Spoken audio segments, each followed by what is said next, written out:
Bonjour, donc on va voir aujourd'hui comment poser une multiplication avec des virgules. On l'avait déjà un petit peu vu en mémo dans la partie 1 sur les nombres décimaux, vu que vous l'avez déjà vu en CM2.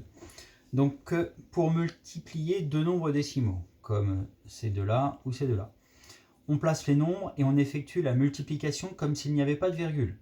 D'accord? On fait comme si c'était 456 fois 26, on oublie les virgules. On fait comme si c'était 598 fois 64. On aligne à droite comme s'il n'y avait pas de virgule. La virgule, on va s'en occuper qu'à la fin. On place la virgule au résultat en comptant le nombre de chiffres dans les parties décimales.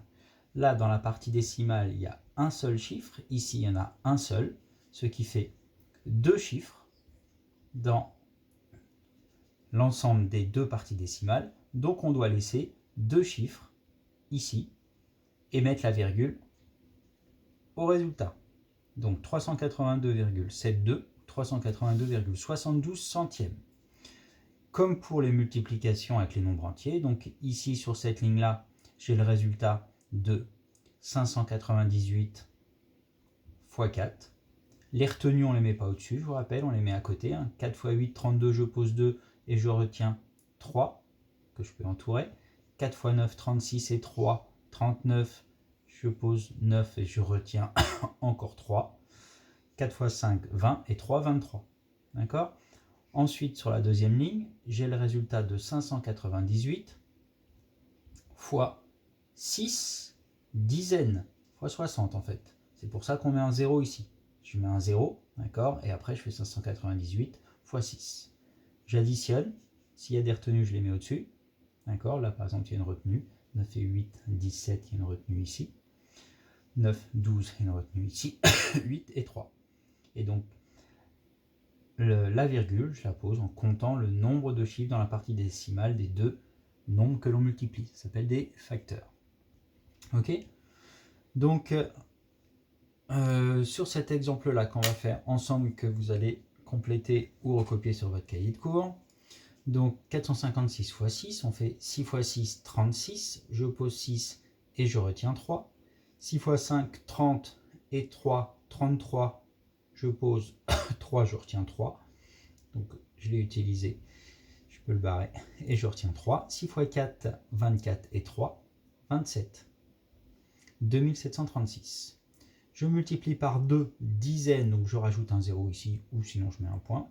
2 fois, je l'ai utilisé, je le barre. 2 fois 6, 12, je pose 2 et je retiens 1. 2 fois 5, 10 et 1, 11. Je pose 1 et je retiens 1. 2 fois 4, 8 et 1, 9. J'additionne. 6 et 0, 6. 3 et 2, 5. 7 et 1, 8. 2 et 9, 11. La partie décimale, ici j'ai 1, 2, 3 chiffres dans la partie décimale. 1, 2, 3, et je mets la virgule ici. 11,856. Ce qui est important, ce que j'ai mis en gras aussi, il est très utile de vérifier l'ordre de grandeur. L'ordre de grandeur, c'est à peu près. Donc l'ordre de grandeur du résultat, là on trouve quelque chose qui est à peu près 12. Est-ce que c'est possible, avec ces deux facteurs, que le résultat soit bon? 4,56 fois 2,6, c'est à peu près 4, à peu près 5, on va dire à peu près 5, et à peu près 2 ou 3. Donc 5 fois 2, 10, 5 fois 3, 15, entre 10 et 15, oui c'est bon. C'est un gros ordre de grandeur, ce qui nous permet d'éviter l'erreur de virgule. Si je m'étais trompé avec la virgule ici, 118, c'est pas à peu près 10, à peu près 15, donc je sais que j'ai une erreur.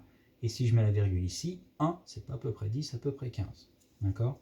Donc c'est simplement pour éviter l'erreur de la virgule, qui peut être très utile de vérifier l'ordre de grandeur. Ici, 59,8, à peu près 50 ou 60 si on est fort en calcul mental. C'est un ordre de grandeur, hein. C'est l'ordre, mais c'est plutôt un ordre de grandeur. Il peut y en avoir plusieurs. Donc 50 fois 6, ça va faire 300, 382, ça marche. 60 fois 6, on est un peu plus proche, 360, c'est mieux. Voilà. Donc maintenant, vous avez des multiplications à virgule à poser et à vérifier. Bon courage!